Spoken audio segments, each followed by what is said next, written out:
My name's Adam, and I'm 29. I've always been the quiet, reliable one in my family.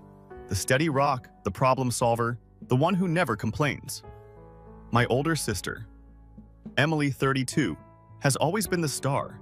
She's the charismatic, artsy one, the one who managed to spin every family crisis into her own spotlight. Our parents, Claire and David, have always doted on her, making me feel like the supporting actor in my own life story. Growing up, I didn't mind. I focused on my studies, landed a decent job as a software engineer, and even bought my own condo at 27. Meanwhile, Emily bounced between art projects, part-time gigs, and her latest spiritual awakening. She lived with our parents, always broke, always finding herself. I figured that as long as I stayed out of trouble and kept my head down, my time would come. I was wrong. It all started 2 years ago when Dad lost his job at the manufacturing plant where he'd worked for over 30 years. They cut him loose with a severance package that barely lasted 6 months. Mom's part-time admin job couldn't cover the bills. And soon enough, they were in real financial trouble. One night, I got a call from Mom. She was on the verge of tears, her voice trembling as she confessed they were 2 months behind on the mortgage. They didn't know what to do. I felt that old familiar tug, the sense of duty that had kept me quietly in their corner for years. So I stepped up. I covered the mortgage setup, automatic payments for their utilities, and even slipped them grocery money whenever I could. I told myself it was temporary, just until Dad got back on his feet. But he never did. He eventually found a job, but it paid less than half of what he used to make. Their expenses stayed the same, and before I knew it, I had become their financial lifeline. At first, they were grateful. Genuinely. They called me a hero, said. They didn't know what they'd do without me. But slowly things started to change. The calls became less about gratitude and more about expectation. My contributions weren't acknowledged anymore, just assumed. Meanwhile, I started hearing more and more about how much Emily was supposedly helping them. I brushed it off at first. Maybe she was pitching in. Maybe she'd finally found a steady gig, but then came Thanksgiving last year. I drove 3 hours to my parents' place, balancing a pumpkin pie I'd made from scratch on my lap, the kind Mom always says she loves. As I walked through the door, I heard my Uncle Rob raising a toast to Emily. To Emily for keeping this family together in tough times. We're so proud of you. Everyone clapped. I froze in the doorway, pie still in my hands, as my sister smiled and modestly waved off the applause. I felt my jaw tighten. This had to be a mistake. I took a deep breath, set the pie down, and moved into the kitchen to grab a beer, trying to shake off the sting. But later that night, as I was hauling trash to the garage, I overheard Emily talking to our cousin Sarah. Adam never offers to help. You know, I'm the one covering their bills, I'm the one keeping them afloat, but he just shows up with a pie once in a while and thinks that's enough. I felt my grip tighten on the garbage bag. My sister's voice, so earnest and self-sacrificing, hit me like a slap. Was this a joke? I'd been silently paying their mortgage, their utilities, their internet over $10,000 in the past year. Alone, I felt a cold rage settle in my chest, the kind that doesn't explode but simmers slowly, consuming everything it touches. I went back inside, my mind racing, but I kept my mouth shut. Confronting her in front of everyone would just turn me into the bad guy. I knew my family well enough to see that trap from a mile away. So I did the only thing I could. I started paying attention. Over the next few months, I watched as Emily continued to play the martyr she'd post on social media about supporting family no matter the cost, and make a show of checking her empty bank account whenever someone mentioned bills. She'd sigh dramatically, talk about how hard it was and how much she was sacrificing. I let it slide, hoping maybe she'd realize the truth on her own, that she'd find some scrap of decency and come clean. But she didn't. Instead, she doubled down, turning my silent support into her own personal halo. And my parents, either out of willful blindness or sheer denial, ate it up. The final straw came 3 months before Thanksgiving. I had dropped by my parents' house unannounced to fix their Wi-Fi. Mom was out, but Dad and Emily were in the kitchen talking in hushed tones. I paused in the hallway, something in their tone making me hesitate. Adam never really cared about this family, Emily was saying, her voice dripping with self-pity. He's always been distant, just throwing money at problems instead of actually being here. Dad sighed. I know, sweetheart. It's just his way, I suppose. Some people just aren't wired to care. I felt something inside me snap. Years of quiet resentment of being the overlooked son, the walking ATM, came crashing down around me. I turned on my heel, walked back to my car, and left without another word. That night, I sat down at my desk, pulled up my bank statements, and started a spreadsheet. I needed to see it all laid out to prove to myself that I wasn't just imagining this betrayal. Mortgage payments, utility bills, grocery transfers. It all added up to over $12,000 in the past 2 years. 12 grand. I had handed over without a second thought while my sister paraded around like the family savior. I closed my laptop, leaned back in my chair, and let the cold, bitter truth settle in. I had been a fool, but that was about to change. After that night, something in me shifted. I had always been the steady, reliable son, but I was done being the family's silent ATM. I decided to pull back to let them feel the absence of my contributions, but I wanted to do it carefully. I didn't just want to cut them off cold. I wanted them to see exactly how much I had been carrying on my back. The first thing I did was stop the automatic payments. It felt risky, like cutting the brake line on a car you're still driving, but I needed them to feel the impact. I figured it would take a month or two before they noticed. In the meantime, I started pulling my financial life out of their reach. I changed my passwords, set up alerts for any attempt to access my accounts, and even moved my main checking account to a different bank. I wasn't just preparing for a financial shift. I was preparing for war. Predictably, the calls started coming in about a month later. First, it was Mom. "Adam, honey, the internet's been acting up. I thought you fixed the Wi-Fi last time you were here," she asked, her voice layered with that familiar hint of guilt that always made me cave in the past. "Probably just the router." "Have you tried resetting it?" I replied, keeping my tone light. "Oh, I don't know. Your father's been so stressed, I just thought maybe it's a billing issue. You know how they are with these things," she hinted. I smiled, feeling the first glimmer of satisfaction. She was trying to bait me into admitting I hadn't paid the bill. I let the silence stretch, waiting for her to ask directly, but she never did. Instead, she quickly changed the subject to how well Emily was doing, how she'd sold a few paintings at a local gallery, and how proud they were of her. I hung up, staring at my phone, feeling a mix of relief and anger. They had really convinced themselves that Emily was carrying them. I knew it would take more than a missed internet bill to wake them up, but I was patient. I had been patient for years. I could wait a little longer. A few weeks later, Dad called. This was rarer. He usually let Mom handle the emotional calls. "Adam," he started, his voice tight. "The gas company left a notice on the door. Said we're overdue. I thought you had the automatic payment set up." I took a slow, deep breath. "I did, Dad. But I've been rethinking things. I'm not sure I can keep managing all this without some help from Emily, you know. She's living there too, right?" There was a long silence, the kind that stretches out so thin you can almost hear the strings snapping in the background. "Well, Emily's, she's struggling right now, trying to get her art career off the ground. It's a tough business," he replied, his voice a mix of guilt and exasperation. "I get it," I said, keeping my tone calm. "But I've been carrying this load for 2 years, Dad. Maybe it's time everyone pitches in." I could almost hear the gears turning in his head. The slow, reluctant realization that things were changing, that their reliable, invisible lifeline was starting to fray. I let him sit with that thought, said a quick goodbye, and hung up. But it wasn't until I got a call from Emily herself that I realized just how deep her self-delusion ran. "Adam?" she said, her tone sharp and accusatory. "Did you cancel the water bill payment?" Mom had to call the utility company and they said it hadn't been paid. "They're threatening to shut it off." I leaned back in my chair, feeling a strange calm settle over me. "Yeah, I did. I figured with all the help you've been giving them, you'd have it covered. With all those bills you're supposedly paying." There was a pause. A sharp intake of breath on her end. "What the hell is that supposed to mean?" She shot back, her voice shaking slightly. "It means," I said slowly, letting each word sink in, "that for the past 2 years I've been the one paying their mortgage, their utilities, their groceries. Over 12,000, Emily. I've kept this family afloat while you've been playing the struggling artist. And now I'm done." There was a stunned silence on the line. I could almost hear her brain scrambling to process what I'd just said, to twist it into a narrative where she was still the hero and I was the cold, uncaring brother. "You're lying," she finally spat, but there was less conviction in her voice now. "Mom and Dad know I'm the one supporting them. They've seen my receipts. Receipts that I sent you for payments I made. You've been using my money to build your little saintly image, and I let it happen, but no more." She hung up without another word, and I sat there for a long moment, staring at my phone, feeling something close to satisfaction. The first real sense of control I'd had in years. I knew what would come next. The family meetings, the frantic calls, the desperate attempts to patch up the sinking ship. I had already made my decision. I wasn't going to be the silent savior anymore. I had been used for too long. My silence mistaken for weakness.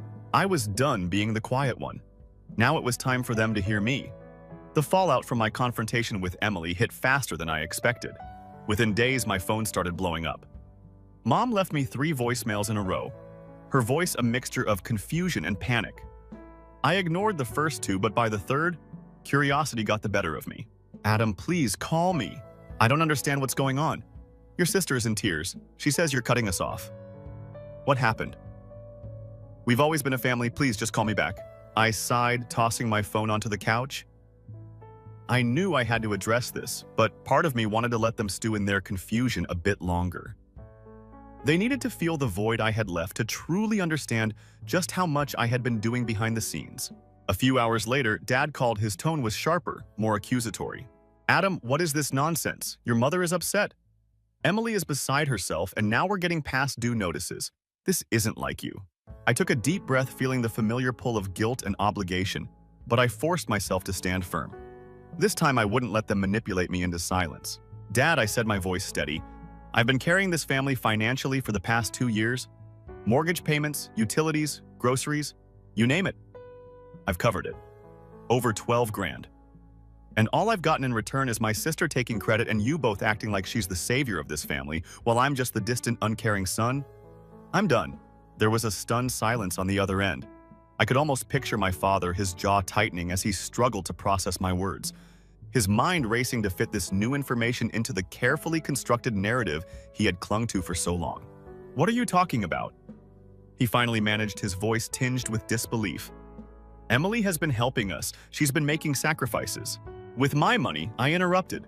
Feeling the sharp edge of my own anger for the first time, "She's been using my money to play the hero while letting you both think I'm the selfish one. I have the bank statements to prove it." "She's been lying to you, Dad," he sputtered, grasping for a response. "That can't be right. She's shown us the receipts. We've seen them. Because I sent them to her for confirmation, I thought I was being a good son, making sure you were taken care of, but all I did was hand my sister the perfect opportunity to make herself look like the golden child." Another long silence. I could almost hear the pieces falling into place in his mind, the slow, reluctant shift from disbelief to dawning realization. "Why? Why would she do that?" He whispered, his voice smaller now, stripped of the usual fatherly authority. "Because it's easier to play the martyr than actually contribute. Because she spent her whole life being the center of your universe while I was just the quiet one. In the background, the one you never had to worry about. Well, guess what? Dad, I'm done being your invisible support system." He tried to protest, his voice rising, but I cut him off. "I'll email you a breakdown of every payment I've made over the past 2 years. You can compare it to your own records if you want, but I'm done being the silent hero in this family. From now on, you're on your own." I hung up before he could respond, my heart racing, my hands shaking. For the first time in years, I felt a surge of something like freedom. A lightness I hadn't realized I'd lost. But it was tinged with bitterness, a sharp reminder of just how deeply I had let myself be taken for granted. The next day, I sent the email. I attached a spreadsheet detailing every payment I had made, from the mortgage to the electric bill to the countless emergency transfers I had made to cover unexpected expenses. I included screenshots of bank transfers, dates, amounts, everything they needed to see the truth. And then I waited. It didn't take long for the fallout to hit. Within hours, my phone started buzzing again. Texts from Mom, increasingly frantic and guilt-ridden. Voicemails from Dad, his tone shifting from confusion to anger as the reality of the situation set in. I ignored them all, letting the messages pile up like the stacks of overdue bills they had ignored for years. I needed them to sit with this to feel the full weight of their own actions. I had carried this family long enough. It was time for them to stand on their own.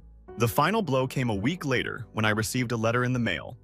It was from my parents, written in my mother's familiar looping cursive, the ink smudged in places where her tears had clearly fallen.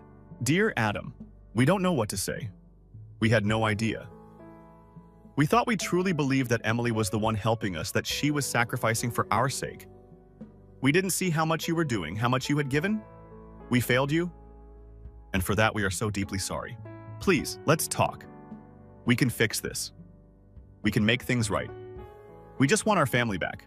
Love, Mom and Dad." I set the letter down, my heart, a strange mix of relief and resentment.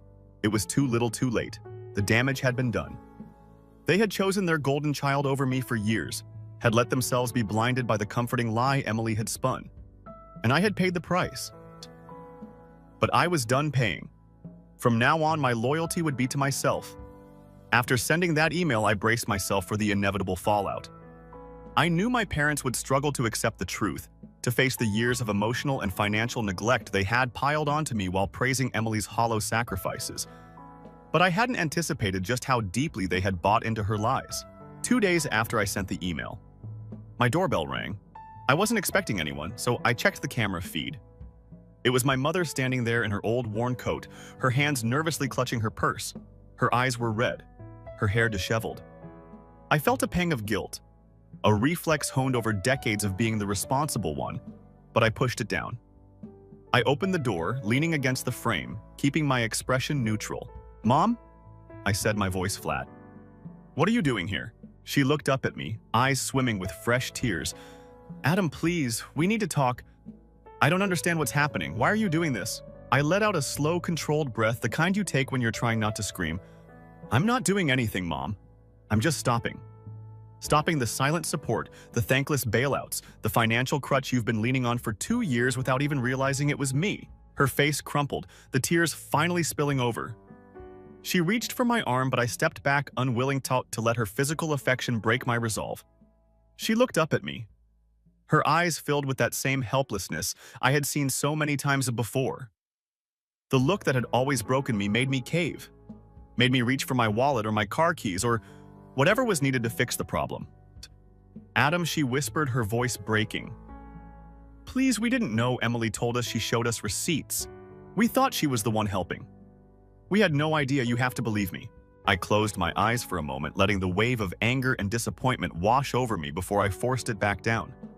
I had prepared for this, had steeled myself for this exact moment, but it still hurt more than I cared to admit. "I sent you proof." "Mom," I said, my voice cold. "I laid it all out in that email.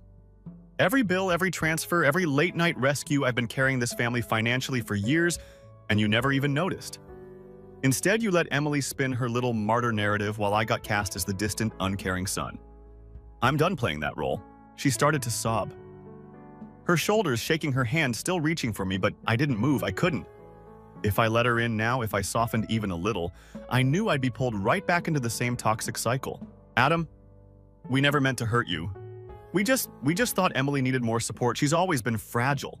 You're so strong, so independent. We thought you didn't need us." I felt a bitter laugh bubble up in my chest, but I forced it down, biting the inside of my cheek until I tasted blood. This was exactly the problem. They had always seen me as the one who didn't need anything, the one who could handle life on his own, while Emily was the delicate flower, the one who needed constant nurturing and praise. "That's the problem, Mom," I said, my voice sharp. "You never even thought to ask. You just assumed I'd be fine. That I didn't need your support, your love, your appreciation. Well, guess what? I'm done being the backup son. I'm done being the invisible support system for this family." I watched as her face crumpled further as the weight of my words finally seemed to hit her. She staggered back a step, her hand clutching her chest, her eyes wide with shock and pain. For a moment, I thought she might faint, but she steadied herself, her hand finding the railing beside my front steps. "Adam, please," she choked out, her voice barely more than a whisper. "Don't cut us off. Don't walk away. We're still your family." I felt a pang of something like regret, a brief flicker of the old loyalty that had kept me tethered to this thankless role for so long. But then I remembered the years of silence, the countless sacrifices, the quiet erosion of my own self-worth, and the moment passed. "I am walking away," I said, my voice firm, my jaw tight. "And you're going to have to learn to stand on your own. I can't be your safety net anymore." I stepped back, my hand tightening on the doorframe. "Take care, Mom," I said, my voice cold, my heart a tight, bitter knot in my chest. "I hope you figure things out." And then I closed the door, shutting out her sobs, her pleas, her desperate guilt-soaked whispers. I leaned against the cool wood, my breath coming in sharp, shallow bursts, my heart racing with a mixture of fear and relief. For the first time in my life, I had chosen myself. I had drawn a line, set a boundary, and refused to let guilt and obligation pull me back into the same toxic dance that had defined my family for decades. I stumbled back to my couch, collapsing into the worn cushions, my mind reeling from the confrontation. My phone buzzed in my pocket, but I ignored it, letting the messages pile up. I was done explaining myself, done justifying my choices to people who had never bothered to see me for who I really was. I sat there for a long time staring at the ceiling, letting the silence settle around me like a protective shroud. For the first time in years, I felt something like peace. A quiet, fragile sense of freedom that I had almost forgotten existed. But I knew this wasn't over. Not yet. My family had spent years building their lives around the comforting lie of Emily's self-sacrifice, and I had just ripped that lie to shreds. There would be backlash, fallout, desperate attempts to drag me back into the fold. I would have to be ready for it. But for now, I just closed my eyes, leaned back, and let the silence wash over me. The days following my confrontation with Mom were a strange blur of quiet mornings and restless nights. I felt both free and untethered, like a boat that had finally cut its anchor but wasn't sure where to drift. I kept expecting the phone to ring for another knock at my door for the inevitable family ambush, but for a while it was just silence. Then the messages started trickling in, but not from my parents. It was the extended family, cousins, aunts, uncles, people who had always been distant but suddenly felt compelled to reach out. I scrolled through their texts, their confused and concerned messages, each one a small knife twisting in my gut. "Adam, your mom's been calling me in tears. What's going on?" "Hey man, just heard from your dad." Something about a misunderstanding. "You okay, bro? What's all this drama with Emily? I thought you guys were tight." I ignored most of them, letting the messages pile up like unread emails, a mountain of emotional debris. I had no intention of sifting through. I had already said my piece, I had drawn my line. I wasn't going to let them pull me back in. But then a message from my cousin Alex caught my eye. He was one of the few family members I still respected, a guy who had managed to escape the gravitational pull of our family's toxic dynamics and build a decent life for himself. His message was short, direct, and free of the usual passive-aggressive guilt trips. I heard what happened. "Meet me for a drink." My treat. I hesitated for a moment, my thumb hovering over the screen, but then I typed a quick reply. "Sure, tomorrow night." We met at a small, dimly lit bar downtown, the kind of place where the music is just loud enough to drown out eavesdroppers, but quiet enough for a real conversation. Alex was already at the bar when I arrived, nursing a dark beer and flipping through his phone. He looked up as I approached, his face splitting into a relieved grin. "Hey man," he said, clapping me on the shoulder as I slid onto the stool beside him. "Good to see you." I forced a small smile, feeling the old familiar tension creeping back into my shoulders. I knew this wasn't just a friendly catch-up. This was a reconnaissance mission, a chance for Alex to gather intel on the latest family drama. We made small talk for a while, the usual catch-up topics: work, mutual friends, the latest family gossip. But I could see him inching toward the real reason he had called me out here, his eyes flicking toward his drink as he worked up the nerve to bring it up. So he finally said, leaning in a little closer, "What the hell is going on with you and Emily? I've been getting these weird cryptic texts from your mom. Something about you cutting the family off. That doesn't sound like you?" I took a long sip of my beer, letting the cold bitterness settle in my throat before I spoke. "Yeah, it's complicated," I said, my voice carefully neutral. "Let's just say I've been carrying a lot of weight for a long time and I finally decided to set it down." He raised an eyebrow, his expression shifting from casual curiosity to genuine concern. "Set it down? What do you mean?" I leaned back, my fingers tightening around the cool glass in my hand. I hadn't planned to spill everything here, but maybe I needed to. Maybe saying it out loud to someone who wasn't directly involved would help me make sense of the tangled mess I had created. "I've been paying their bills for 2 years, Alex," I said, my voice low but steady. "Mortgage, utilities, groceries, you name it. Over 12 grand. And the whole time Emily's been letting them think she was the one keeping the family afloat. I finally got tired of being the silent support system while she played the selfless saint." His eyes widened, his beer freezing halfway to his lips. "Wait, what? Emily's been taking credit for your money?" "Yep," I said, my jaw tightening. "And I finally called her out onto it, cut them off, told them they're on their own from now on. Now my parents are acting like I just dropped a bomb on their perfect little world." He set his beer down, his fingers drumming on the bar top as he processed this. "Jesus, man. That's intense. I had no idea. I mean, I always thought Emily was a bit self-absorbed, but I didn't realize it was that bad." I shrugged. feeling a strange sense of relief at his reaction at the simple act of being believed, of having someone finally see my side of the story. Yeah, well, it's not exactly something I broadcast. I just figured, family helps family. But I'm done being their silent savior. They're going to have to figure this out on their own. He let out a low whistle, his eyes still wide with disbelief. Man, that's rough. But good for you. Seriously? I know it probably doesn't feel like it right now, but standing up for yourself like that, that's huge. I forced a small smile, the tightness in my chest loosening just a little. Yeah, maybe I just wish it didn't feel like I was tearing my whole world apart in the process.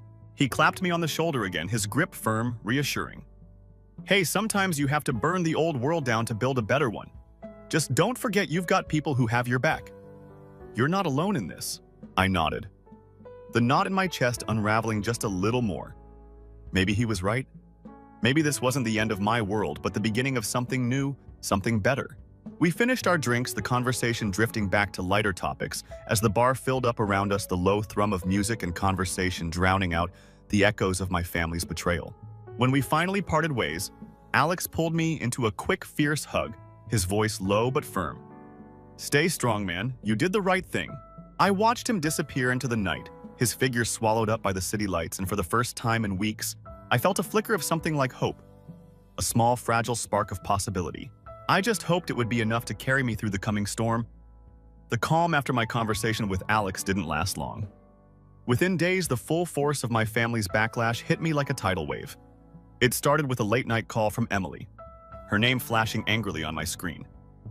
I hesitated for a moment, then hit the green button, bracing myself for the inevitable storm. Adam, she hissed, her voice sharp and breathless. What the hell have you done? I leaned back in my chair, staring at the ceiling as I tried to keep my tone even. I'm not sure what you mean. Emily, care to be more specific? Don't play dumb, she snapped, her voice trembling with barely contained rage. Mom and Dad are freaking out. They've been calling me nonstop, saying they're getting collection notices, utility shutoff, warnings. They don't understand what's going on and they're blaming me. You've thrown this whole family into chaos. I closed my eyes, letting her words wash over me, feeling the cold, bitter satisfaction of finally truly being heard. I'm not the one who lied to them for years, Emily. You did that all on your own. She let out a sharp, bitter laugh, the sound crackling through the phone like shattered glass. Oh, I see what this is. You're punishing them for not appreciating you, for choosing me over you. You're jealous, Adam. You always have been. Just admit it. I felt my jaw clench, the old familiar resentment rising in my chest, but I forced myself to stay calm.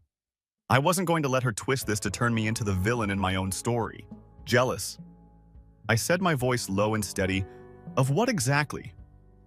Of being the one who silently paid their bills for years, while you soaked up all the praise of being the family ghost, the invisible backbone, the one they only call when they need something. No, Emily, I'm not jealous, I'm just done. She sputtered, clearly taken aback by my calm, measured tone, her carefully rehearsed narrative cracking under the pressure. You can't just walk away from your family. You don't get to decide that. They need you. They've always needed you. And I needed them. I shot back the words spilling out before I could stop them. I needed a family who saw me, who appreciated me, who didn't just take me for granted while handing you the spotlight. But that's not what I got. So yeah, I'm walking away. You can have the spotlight. Emily, I'm done being your shadow. She went silent, her breath coming in short, panicked gasps on the other end of the line. I imagined her pacing her tiny apartment, the walls closing in around her, as the reality of her lies finally started to sink in. Adam? She said, her voice suddenly small, almost pleading. Please don't do this. Don't tear this family apart. I let out a long, slow breath, feeling the last threads of my old loyalty fray, and snap. I'm not the one who tore this family apart, Emily. You did that the moment you decided my money was your spotlight? This is just the fallout. I hung up before she could respond, my heart racing, my mind spinning with the finality of it all. I had crossed a line I could never uncross, severed a bond that had been slowly strangling me for years. I felt both liberated and hollow, like I had shed a second skin but lost a piece of myself in the process. For a few blessed weeks, the calls stopped, the texts slowed, and the chaos quieted. I thought, maybe foolishly, that I had finally broken free, that I could move on and start building a life that was truly mine. But then a letter arrived. It was from my parents, the envelope thick and heavy, the kind of paper you use for legal notices or heartfelt apologies. I hesitated before opening it. my hands shaking slightly as I tore through the seal and unfolded the crisp sheets of paper inside. Dear Adam, we've had time to think about everything you said to really sit with the truth of what you revealed. It was a painful realization to see how much we had taken you for granted, how much we had allowed ourselves to be blinded by Emily's stories. We failed you, and for that, we are deeply sorry. We understand now that we put an unfair burden on you, that we took your support for granted while praising Emily for sacrifices she never made. We let ourselves believe a comforting lie because it was easier than facing the truth, easier than admitting we had failed as parents. But we want you to know that we see you now. We appreciate you and we want to make things right. We don't expect forgiveness overnight, but we hope in time you'll give us a chance to rebuild what we've broken. With love, Mom and Dad. I set the letter down, my heart a tight, twisted knot of conflicting emotions. I had wanted this, hadn't I? To be seen, to be acknowledged, to be valued for the countless sacrifices I had made. But now that I had it, it felt hollow, like a consolation prize handed out long after the game had ended. I took a deep breath, running my fingers through my hair as I tried to process the wave of emotions crashing through me. Anger, relief, betrayal, hope, all tangled together in a messy knot that I wasn't sure I'd ever fully untangle. I knew what I had to do. I grabbed my phone, typed out a short, simple response, and hit send before I could second-guess myself. I appreciate the apology, but I need time. Don't expect to hear from me for a while. And then, for the first time in years, I turned my phone off, leaned back in my chair, and let the silence envelop me. I had burned my old life to the ground, but maybe, just maybe, I could finally rise from the ashes. Story 2. For her buddy. My dad left Mom. He attempted to defraud us in court and had assets worth 400,000 years later. I handed him what was rightfully his. Hi everyone, prior to the start of today's video, I need your assistance. One of the greatest ways you can help us out is to subscribe, since we've observed the channel is losing some of its popularity. It's simple, free, and helps us continue to provide you with amazing content. Your assistance is much appreciated. Together, let's continue to build this channel. Many thanks. Let's begin the video now. Reddit. Hello, longtime lurker poster for the first time. Just before my final year at the age of 17, this whole catastrophe began. My dad tried to destroy our life, concealed money from us, and threw away our family for my mom's friend. This is how it all transpired. I, 31 male, grew up outside of Detroit in a Michigan suburb. My younger sister, Zoe, 28, is a girl, and my older brother, Ethan, 33, is a mailman. I am the middle kid. Dad was employed by a medical equipment firm as a district sales manager. Fairly priced, but nothing special. Despite raising 3 children on what amounted to a little salary, Mom, an elementary school librarian, nonetheless managed to keep our home operating. While Dad was networking with customers, she took care of everything from grocery shopping to school assistance, making her the family's glue. Although it wasn't particularly noteworthy, our existence was steady. Road excursions to Wisconsin, dells or cottage rentals in the north were the norm for family vacations, not the summer trips to Europe that Dad's boss took.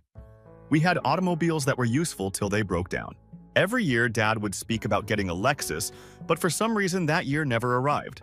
He would bring home brochures for expensive cars and place them prominently on the kitchen counter as though gazing at them for a long time would somehow make them more reasonable. Every month, Dad would bring people from his college firm over to our house for a round of poker. 5 or 6 men would visit, share money, and gripe about their spouses. One of the regulars was Kevin, the vice president of Dad's business, Patricia, his wife, Mom's pal Scott, too, Dad's closest pals from their fraternity days who are currently employed in commercial development.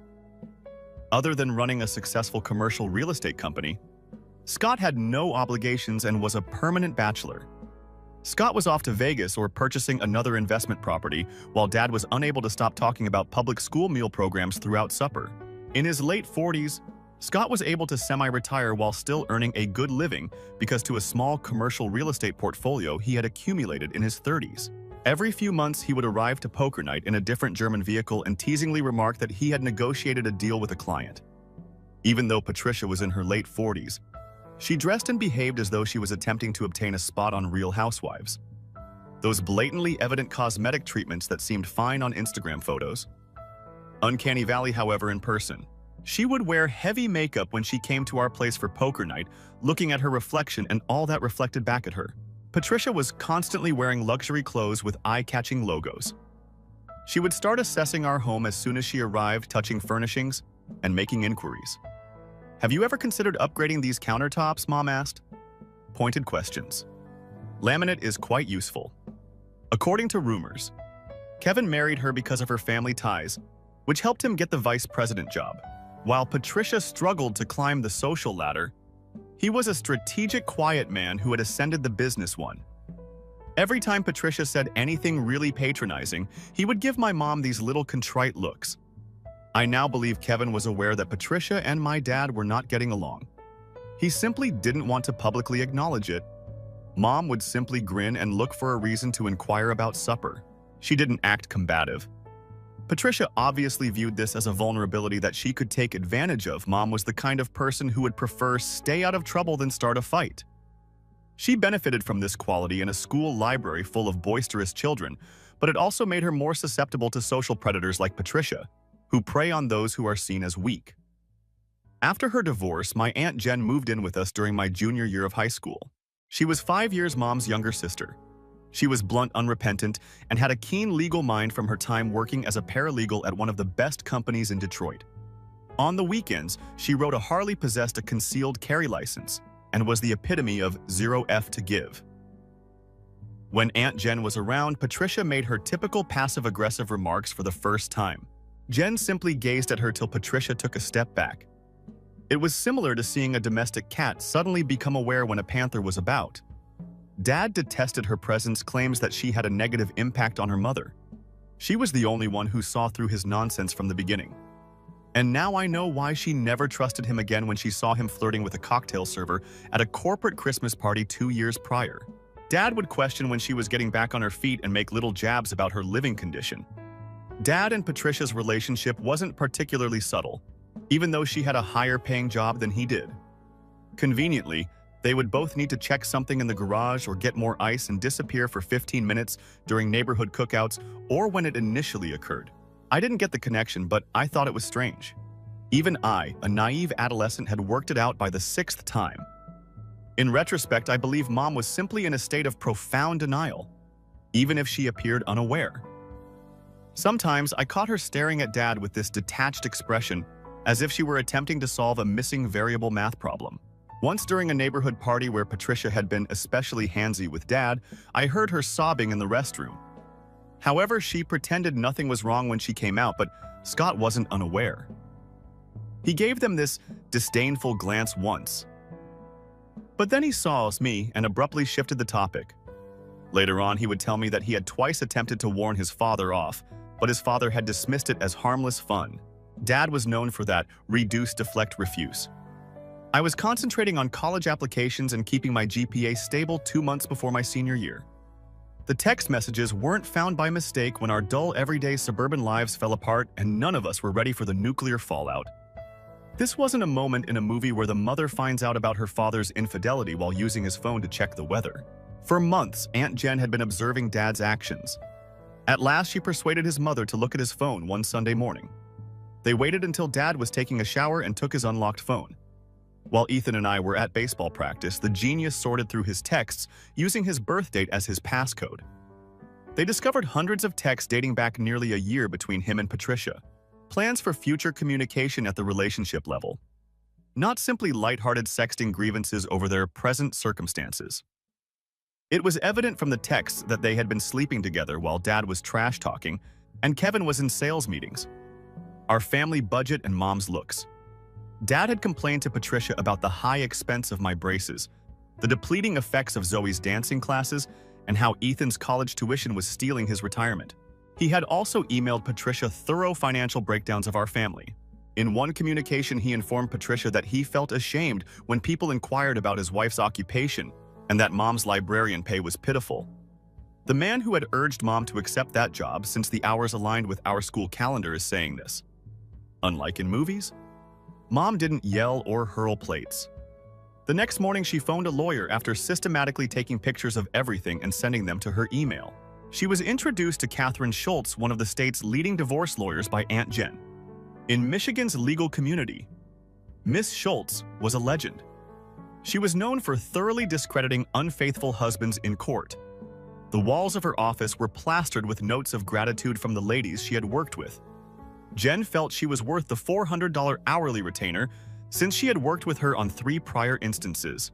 3 days later, when Mom finally faced Dad, he used every possible gaslighting tactic. I was in the kitchen, purportedly working on my schoolwork, but in reality, I was listening to everything that was spoken through our dining room's thin walls. You're acting suspiciously. Patricia is only a coworker, buddy. The meaning of such messages is different from what you may believe. When your sister instills notions in your mind, this is what occurs. When his mother displayed the screen grabs to him, in a matter of seconds, he turned from defensive to calculating. The high-pitched innocence in his voice gave way to a deep, menacing calm. You gained access to my personal phone. That is a privacy violation. Mom just gave him a chilly look. And I have the right to sue you for violating our prenuptial agreement's fidelity provision. You have an option.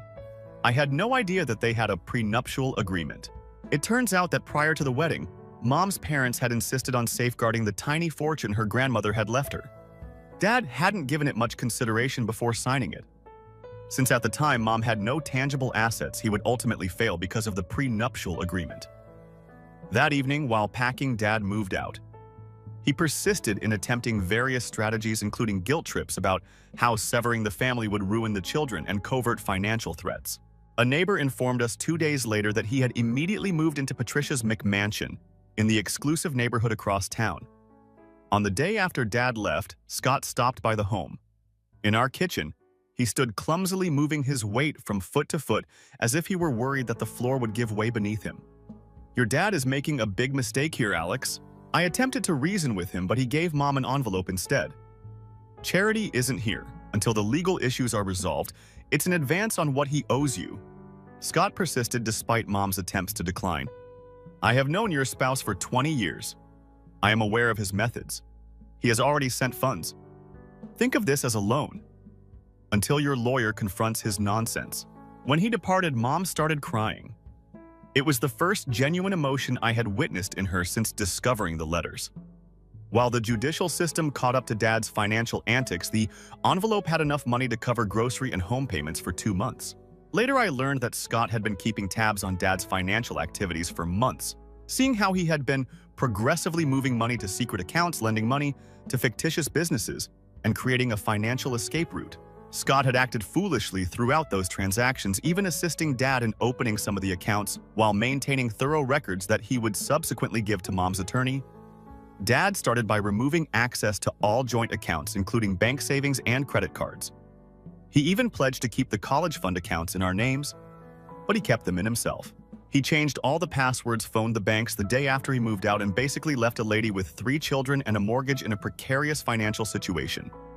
His second action was to file for full custody of Zoe, who was 14 at the time, alleging that her mother was reckless with money and emotionally unstable. He didn't do this because he genuinely wanted custody. It was a calculated tactic to lower alimony and child support. Dad was aware that Mom would stop at nothing to keep Zoe, even if it meant earning less money. An interim order granting Dad weekend visitation was issued by Judge Pearson, the first judge assigned to our case. Judge Pearson was a friend of Dad's lawyer from a country club. Even yet, our mother has always been our main caretaker. Later, we learned that Pearson's re-election campaign in Michigan's county-level judicial elections the year before had received donations from Dad and his attorney. $5,000 buys a lot of favorable decisions. The custody evaluator assigned to our case was Dr. Friedman. He claimed in his original report that we'd been brainwashed by our mother to reject our father. Complete crap that overlooked the fact that we'd all seen the text messages ourselves. Ethan, who was already at Michigan State, drove 4 hours home to attend his appointment with Friedman, only to have the doctor discount everything he stated as secondhand knowledge, even though Ethan had been home throughout multiple incidences. Dr. Friedman said in his report that Ethan showed strong evidence of parental alienation since he referenced to texts he'd read himself. I subsequently discovered out through Aunt Jen's legal contacts that Dr. Friedman had been penalized twice by the state psychology board for demonstrating prejudice in custody assessments. But the information was buried in secret disciplinary records that most attorneys never reviewed. Ms. Schultz quickly filed a request to have him removed from our case as she realized this Patricia did her part flawlessly throughout this time. The anxious stepmother-to-be, she'd come up to court in conservative blazers with minimum makeup, hair tied up looking like a PTA president. The act worked on Dr. Friedman, who quoted her extensively in his report regarding Mom's worrying behavior. Dad had given her a screenplay about Mom's drinking issue entirely invented, and Patricia did it brilliantly with faux sorrow in her eyes as she portrayed Mom's decline. But in Patricia's house, the mask slipped off. She'd critique everything Zoe did, how she filled the dishwasher, how she folded towels, even how she exhaled too loudly when watching TV. She'd have my sister redo tasks 3 or 4 times until they reached her standards. One day, Zoe accidentally used Patricia's fancy face cleanser, and Patricia lost her shit yelling that it cost more than Zoe's entire wardrobe. She'd say things like, "No wonder your father desired a getaway from your family." When Zoe or I did something that displeased her, she overhauled Zoe's whole closet, taking away inexpensive clothing and replaced them with luxury stuff. On Dad's dime, of course, that were usually little too small. Then criticizing Zoe's weight when she couldn't wear them comfortably. The financial discovery phase was when Dad's house of cards started teetering. He first claimed he only received $85,000 base salary with negligible commissions, giving tax records and pay stubs as support. What he didn't depend on was Aunt Jen's familiarity with financial fraud cases and Miss Schultz's network of forensic accountants. After more investigation, they discovered that Dad had been filtering sales commissions for years in an offshore account in the Caymans. The account was under Alpha Medical Consulting, a fictitious company that the father had set up to launder more than 40% of his real income. Additionally, they discovered emails demonstrating that he had been preparing for this divorce for at least 18 months. Shifting assets, opening several accounts, and even looking into locations with more lenient divorce rules for males. 2 years prior, emails were sent to a financial advisor inquiring about lowering alimony risk and safeguarding assets in the event of a separation. For years, Dad had been methodically concealing his income by having customers pay consulting fees to his shell firm, only declaring his basic pay on taxes and creating a hidden financial cushion that no one was aware of. Despite earning closer to $200,000 a year, he had been living as though he made $85,000. During this time, Scott turned out to be an unexpected ally after observing how Dad performed during the initial hearing. He brought papers proving his father's real salary to Miss Schultz. Dad had shown him copies of tax records and commission statements when they were thinking about investing in a rental property jointly. Even recordings of Dad boasting about concealing money from Sharon and the IRS during poker evenings. After he began to realize what his father was up to, he began surreptitiously filming the poker sessions. In Michigan, one-party permission for recordings is permissible, because to Dad's propensity to boast after drinking, therefore all of Scott's footage was acceptable. He has videos of his father giggling over Sharon's way of thinking. Last year, while talking to him about a yacht he intended to purchase with his own money, "I earned $85,000. What are you doing?" When Scott arrived with another envelope of papers, I questioned him. He seemed uneasy. "Your father is not who I believed him to be. I've also known your mother for 20 years and his treatment of her. It is incorrect, but there was more to it." Scott had been to our high school commencements, taught Ethan how to play poker, and assisted me in fixing my first vehicle. Compared to many of our biological relations, he had been a more consistent presence in our lives. He had assisted his father in creating the shell firm, believing that it would just lower his tax obligation and not defraud his family. I later discovered the true cause of his allegiance. Before she met Dad, he had fallen in love with Mom while she was a college student. Before Mom and Dad met at a school mixer, they had a brief relationship during their freshman year. After their breakup, Scott had never followed through on those sentiments, but he had also never forgotten her. A motion demonstrating the disparity between Dad's reported and real income was submitted by Miss Schultz. A thorough forensic accounting of Dad's money was mandated by the judge. Dad's attorney attempted to prevent it, but the court threatened to charge Dad with contempt if he didn't cooperate because the preliminary results were so damning. For years, not only since preparing for the divorce, the forensic accountant found that Dad had been using shell corporations to hide about 40% of his income. Systematic underreporting of revenues, frequent transfers to offshore accounts, and consultation fees paid directly by customers to circumvent business commission arrangements were all present. The most damaging was a second phone that we were unaware of, a burner cell that he used only for his conversations with Patricia and his side company until they became careless and began using his regular phone. The burner was purchased using corporate monies and registered to Alpha Medical Consulting. When his boss discovered out, he would be held accountable for yet another financial transgression. During our required weekends in their home, Patricia intensified her psychological attacks. She would make these subtle jabs about our outfits or ask whether she was dating yet. Your mom continues to shop at Kohl's. How cost-effective it seemed like mom was clothing us in trash bags the way she said it. While grumbling about having to feed an extra teen on the weekends, she would inadvertently leave her credit card statements visible, which showed $5,000 shopping sprees. When her friends visited, she would prepare extravagant meals, but for us, she would offer frozen lasagna, arguing that Zoe was too finicky to enjoy authentic cuisine. During one of our weekend visits, she had a dinner party and made us dine in the kitchen while she entertained in the dining room.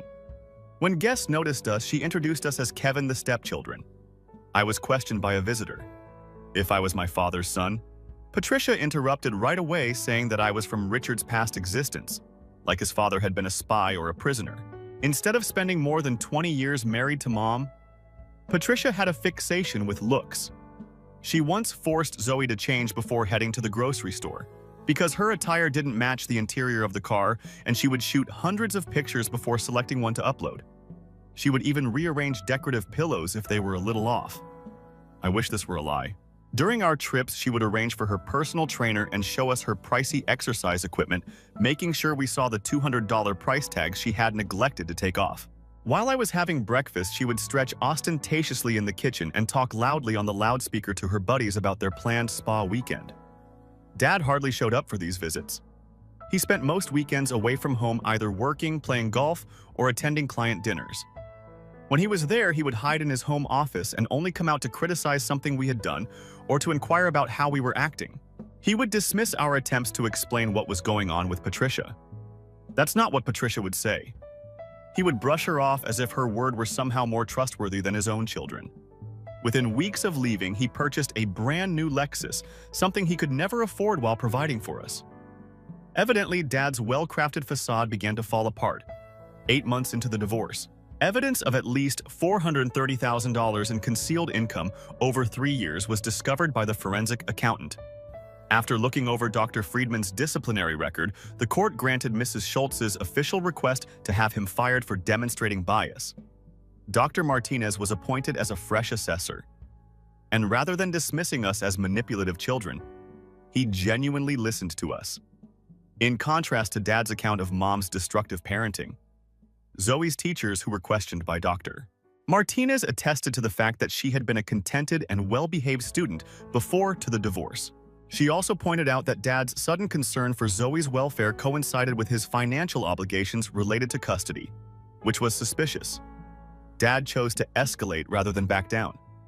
In an attempt to get Mom to say something he could use against him in court, he began recording every conversation they had.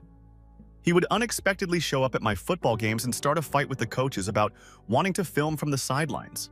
After that record, Mom's response when she requests that he leave the restricted area, he attempted bribing us after that, failed promises of cars for our 18th birthday, spring break vacations in Cancun, and even a suggestion that we would cover the cost of any college we desired. Alex, consider your future. He would say this while holding car brochures in front of me as if I were a young child preoccupied with shiny things. I can give you what your mother cannot. He failed to realize that we had all seen the texts. We were fully aware of his opinion of us. He was seeking to get away from financial obligations. Also, Patricia's mask slips. Zoe mentioned during a weekend visit that her mother had begun attending night classes in order to earn her library science master's degree. Patricia slammed her glass so forcefully that it broke. Your mom's time is being wasted. Her underlying issues won't be resolved by any degree. Patricia grabbed Zoe's arm so firmly that it left finger-shaped bruises after she stood up for her mother. We don't argue with adults in this house. Mom documented the incident and took photos for the custody file. However, no CPS employee followed up at the time. Our hypothesis was that Dad's attorney had departmental connections. When the first report inexplicably vanished from the system, it appeared to be confirmed through her legal connections. Aunt Jen learned that in a county where the powerful knew each other, Dad's lawyer played golf once a week with the head of the local CPS office. More important than the actual evidence were those connections. I was just starting to realize how the system was biased against us. Months before the final custody hearing, the worst incident occurred. It had become his new normal for Dad to drink excessively. His flawless persona was crumbling.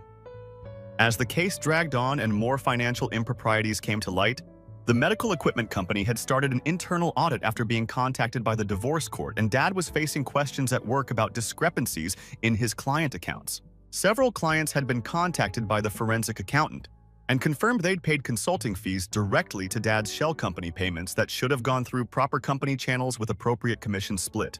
Patricia made some comment about Mom's new haircut, which Zoe had shown them pictures of. Dad laughed and called Mom desperate middle-aged cliché trying to look desirable again. Zoe, who was usually quiet during these weekends, finally snapped.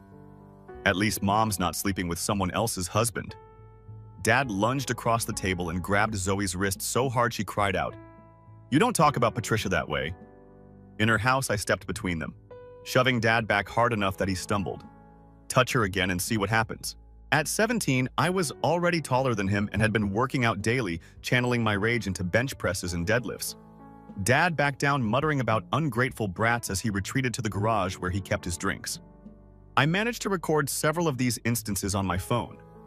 Not always clearly, but enough to establish what was happening. When we informed Mom I'd acquired a second phone particularly for this reason, a cheap burner I kept hidden in my jacket ready to record at the first sign of trouble. Dad and Patricia never suspected that the polite, quiet kid was documenting everything. The judge issued a temporary restraining order after reviewing the recordings. Our weekend visits were suspended pending investigation. Dad was instructed to take anger management and alcohol evaluation rather than cooperate. Dad went nuclear. He started a smear campaign against Mom and their social circle, claiming she was alienating us and making false accusations. He convinced several mutual friends to provide affidavits about Mom's unstable behavior over the years. We lost friends we'd known since kindergarten, whose parents suddenly stopped inviting us to parties or responding to texts. Mom was ousted from the PTA board when suspicions about drug usage started spreading. Completely contrived nonsense from Dad's pals. But Scott reacted with his own statement describing years of Dad's comments about manipulating Mom, hiding assets, and the romance with Patricia that had evidently began years earlier than we realized. Scott provided emails from 5 years ago showing Dad and Patricia arranging business meetings at hotels during corporate retreats using Scott's loyalty and quiet as cover. The last straw was when Dad violated the restraining order by coming up at our house at 1 a.m., knocking on the door and yelling that Mom had wrecked his life. The cops were summoned. Dad was detained for breaking the order, public drunkenness, and resisting arrest after he took a punch at one of the cops. The dashcam film showed him raving about how we'd turned on him after everything he'd done for us. Slurring his words when the cops cuffed him, I viewed the clip at a court hearing. Seeing my father, once the image of suburban respectability, transformed to a raging alcoholic being forced into the back of a police cruiser. The arrest altered everything. Dad was freed on bond but compelled to wear an ankle monitor. His firm put him on administrative leave pending the conclusion of their internal inquiry into his financial improprieties. Patricia, feeling her meal ticket starting to break, began distancing herself.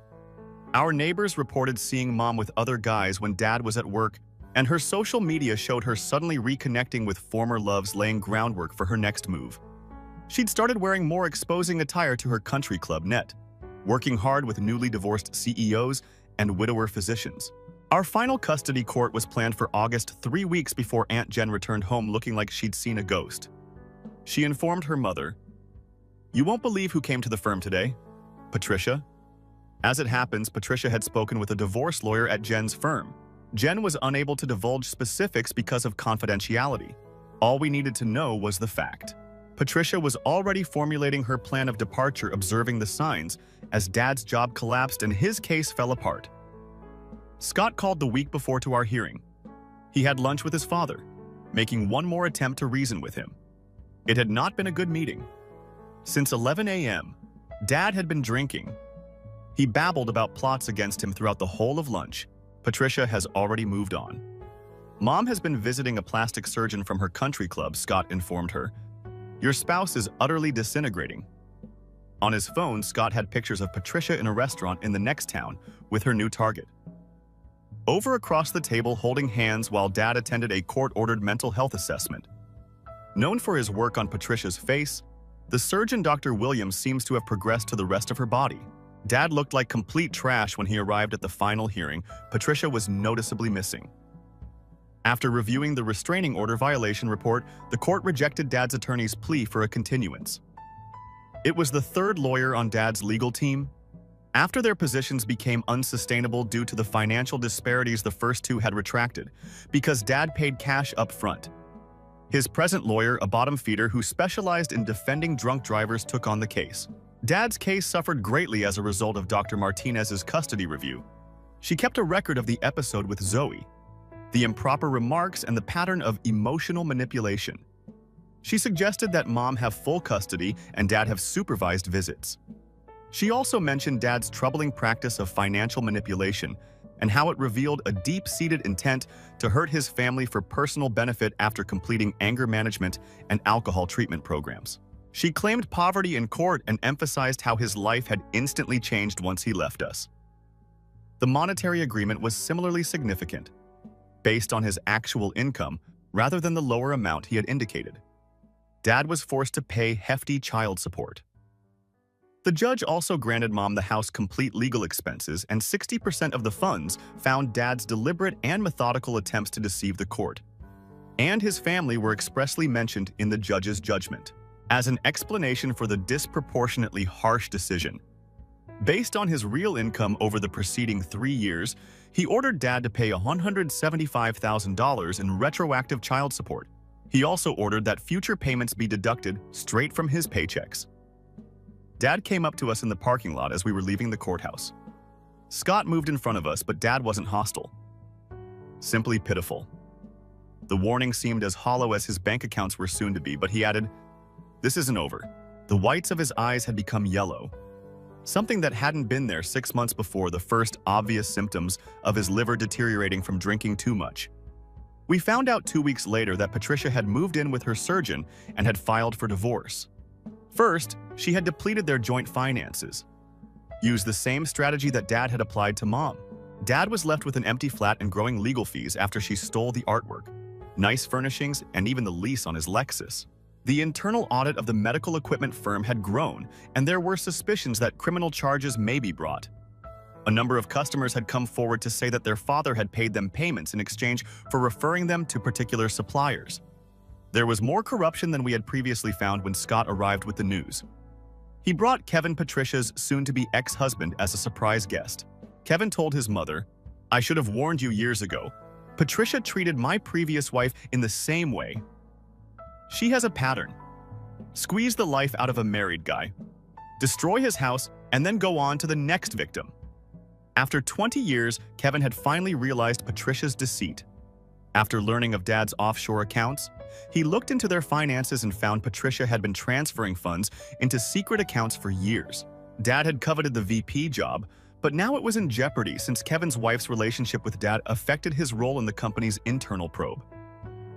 Although Kevin had not been aware of the financial malfeasance 3 years prior, the board was worried about the impression of impropriety. Mom thrived, completed her master's degree, was elevated to the position of district media coordinator for the entire school system, and finally began dating a good man who respected her and coached Little League. Using her share of the settlement, she renovated the kitchen, adding the cooking area she had always desired, modernizing the appliances, and installing quartz worktops in place of the laminate ones Patricia had imitated. She always appeared younger and more at ease when I visited. In the meanwhile, once Patricia departed, Dad's life fell apart. Foreclosure cost him their McMansion. After he showed up to a client presentation intoxicated, his drinking worsened, and he was eventually sacked by his employer. The only reason he escaped criminal charges was because the business did not want to deal with the bad press that would come from bringing charges against a former sales star. Instead of selling medical equipment to business clients, he worked selling insurance over the phone after moving into a dingy one-bedroom apartment. He narrowly avoided criminal charges by agreeing to a settlement that depleted what was left of his savings after the medical equipment company filed a civil suit against him for misappropriating funds. Patricia was also a victim of her own karma. Scott, who apparently kept track of everyone, claims that her marriage to her cosmetic surgeon lasted just 8 months. She had already moved on to a rich Chicago investor. She had been discovered by the surgeon duplicating his patient information, presumably in search of additional affluent people to attack. The surgeon's practice had been harmed by the subsequent medical board probe, and he had brutally divorced her with a prenuptial agreement that left her with virtually nothing. Karma wasn't finished with her, though. After discovering that she was sexting many guys, the surgeon expelled her. She attempted to move in with the Chicago man, but it turned out that being a wealthy investor meant having excellent credit and being inundated with debt. Eventually, she was forced to accept a job selling cosmetics at the same shopping center where she used to spend hundreds of dollars every weekend. Her financial resources and social capital vanished, and she was cut off by former country club acquaintances. In an attempt to attract another rich man, she began attending networking events wearing ever less costly attire. However, news of her past had gotten out. After graduating from college, I was able to secure a lucrative position at a tech company. By the time I was 27, I had sold my firm to a healthcare company for enough money to purchase a great house and make good investments. I had created a software platform for tracking medical equipment that was used by multiple hospitals.